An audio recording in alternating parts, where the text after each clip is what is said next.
Hey everyone, this is Mike with Lovey's Fat Life, and today Michelle and I came up with 15 things not to do on Embarkation Day. And some of these may be a little bit of play on the wording, but these are things that we feel like you do not need to do on Embarkation Day to make your trip a little better. So we're going to go through these pretty quickly. We'll throw some B-roll up here as well, but these are the 15 things not to do on Embarkation Day.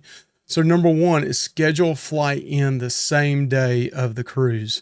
With today's current way things are, and with airlines and so forth, you don't want to be coming in or missing a flight and then having to drive. So definitely try to come in the day before, even a couple days. We're going on the horizon here next week, and we're coming in 2 days early in Miami. And just, it's a little bit extra money to stay at a hotel, but we don't want to take that chance.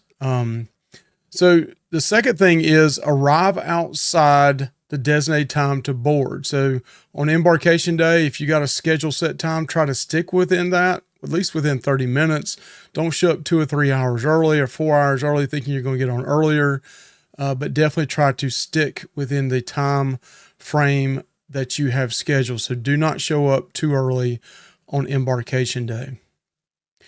Forget your muster drill. This was on our list of things to do on Embarkation Day right away, but don't forget your muster drill. You get on, you get busy, you meet friends, you have a few drinks, you go to your room, and then boom, you forget to do your muster drill. You want to knock that out as soon as you can, as soon as you get on the ship. So on Embarkation Day, do not forget that. Another thing you don't need to do on Embarkation Day is don't forget your carry-on, and don't overstuff it as well. Your carry-on, you want to carry your vital things like medicine. I personally carry my electronics in mine. Anthony has things that he puts in his. Michelle has it in hers as well. But definitely don't overpack your carry-on, but don't forget it either. That's the one extra baggage that you can carry on with you right away. Maybe you want a pair of swim trunks in there so you can go ahead and change and get in the pool or a sauna or, something on the ship in the water area, the water park area. Definitely pack a carry-on and don't forget that. Now, this next one's kind of vague, but I put on here, don't try to sneak prohibited items or drugs on. Listen, we all live in different places, and I'm not saying what you should or shouldn't do as far as what you take, personally. But don't try to get a knife on, and don't try to get clippers on. We did that one time, and it got stopped, and they took them. But yeah, scissors or something like that. But also medically enhanced marijuana or other substances like that. They do have the dogs on there that would sniff your baggage, and you don't want to get busted for that. Next thing you know, you're not on the cruise ship because you forgot and left something in your bag to start with, or you're trying to sneak it on. That same thing goes with alcohol as well. I've seen and heard people that do that, and they have to take the walk of shame to go down and say, oh yeah, that is mine. They say, well, we'll give it to you at the end of the cruise, or they could actually kick you off as well. So don't do that. Now, this first one, I've done this one time, and that was drink too much on Embarkation Day. You get on, you get the fish bowls, you get these huge drinks rolling, and you don't want to drink too much. You don't want to feel bad the rest of your cruise or for at least a couple of days. Don't tie one on right off the bat. Ease into it a little bit. Now, some of you experienced people that can handle the 15 drinks in one day. It's probably not a big deal to you. But if you're new to cruising, you get on there, you're excited, you hear the music going on, you're going out of Miami or a nice port, and next thing you know, you're hungover for a couple of days and you're not able to go eat. You're not able to do some fun things with the family. So don't do that on Embarkation Day either. Now, one of these, we probably all do this at some point, but don't eat too much on Embarkation Day. You can get on the ship, you go up to the buffet, you go up to Guy's Burger, you go to other restaurants, and you're just eating. Next thing you know, you don't feel well. You need to go back to the room. You get sick at your stomach. Kids are that way too, especially that, they're getting to go somewhere and eat all they want. Just watch them as well. But overeating or even over drinking like earlier can make a tough vacation, starting out getting sick and spending time with Uncle Earl in the bathroom. Okay, on Embarkation Day, don't forget to put your phone in airplane mode.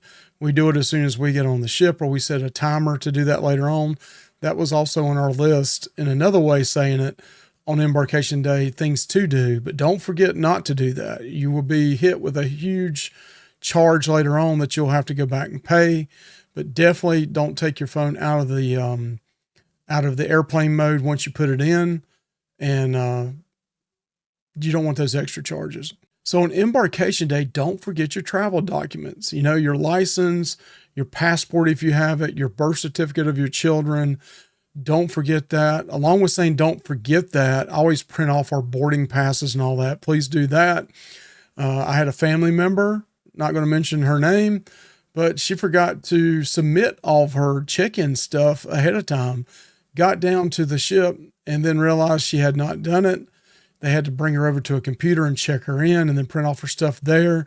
So you don't want to do that. That'll hold you up, especially if you're running sideways trying to get on late before the ship pulls off. So definitely want to do that ahead of time and bring all your documents with you on embarkation day. Don't forget and put them in your main luggage.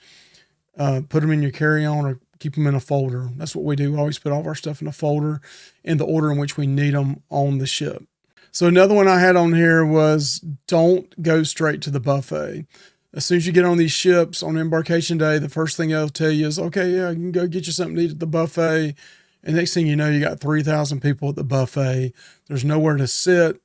You're upset. You're ill.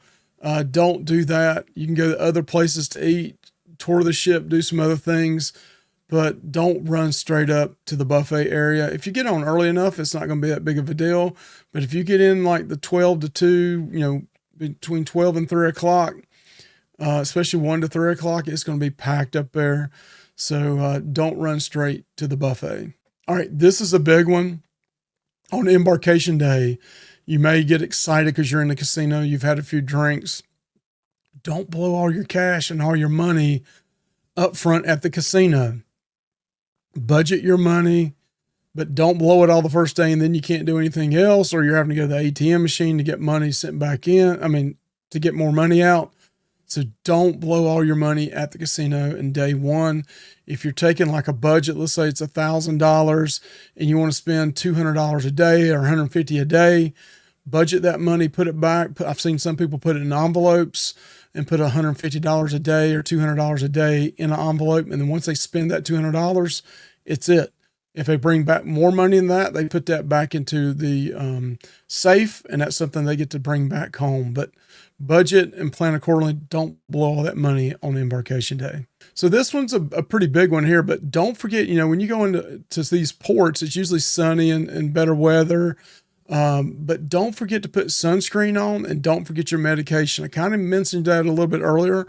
On embarkation day, you want to make sure you have that kind of stuff in your carry-on luggage. You know, maybe you have to take certain pills for certain things throughout the day, and it may take a while before you get your luggage to your room, or some cases you may not never get your luggage. It's rare, but it does happen. So don't put your medication in your checked luggage. Put it in your carry-on, and then also put that sunscreen on. You don't want to get sunburnt the first day that you're there as well. You don't want to, you know, be miserable the rest of the cruise. Now, this next one happened to us one time on the Horizon, and it was the elevators. Now, we got stuck on the second floor. We had a cove balcony, but was trying to get up to the sailaway and could not get up there. We originally went up and ate and then came back down and could never get back up. So just think about that. If it's only 1 or 2 floors up, you may just want to take the steps and not the elevators. A lot of these ships, elevators are packed during the first day. Certain elevators are used for luggage only. So remember that as well. So if you can only go up 1 or 2, 3 flights and get to your floor, do that versus versus trying to get on the elevator when everybody's trying to get on the elevator. One of the big things here is wear the right clothes and shoes. I mean, if you got shoes that are not comfortable, you don't want to wear those. Or if you want, you're wearing flip-flops that rub your feet, you don't want to wear those.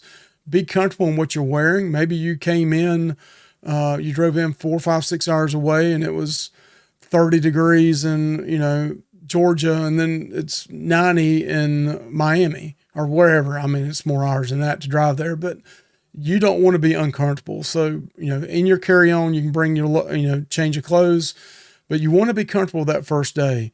One thing I always do too, think about is like when you're going through all the TSA and through the check-in and stuff is I don't like to wear stuff that has a belt because I have to take my belt off, and then put it back on and all that kind of stuff. And you have to even do that going through the check-in on a cruise ship. So a lot of times I'll wear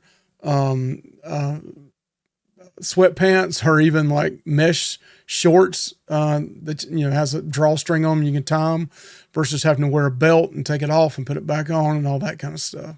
And then the last thing I have on here is don't leave your valuables in your checked luggage. Kind of brought that up earlier about some things you leave in your checked luggage, but like, if you have, rings and watches and other items like medication I brought up earlier, things, vlogging cameras and stuff like that, don't leave that in your checked luggage. Bring that in one of your carry-ons or one of a family member's carry-on. You don't want to do that. So definitely want to make sure you don't leave things you're going to need in your checked luggage. Put those in your carry-on. All right, guys, thank you so much for watching this. That was 15 quick things for you on what to avoid doing on Embarkation Day. Things you don't want to do. Don't do it on Embarkation Day. And have a good one. And hopefully we'll see you on a cruise ship one day. Bye.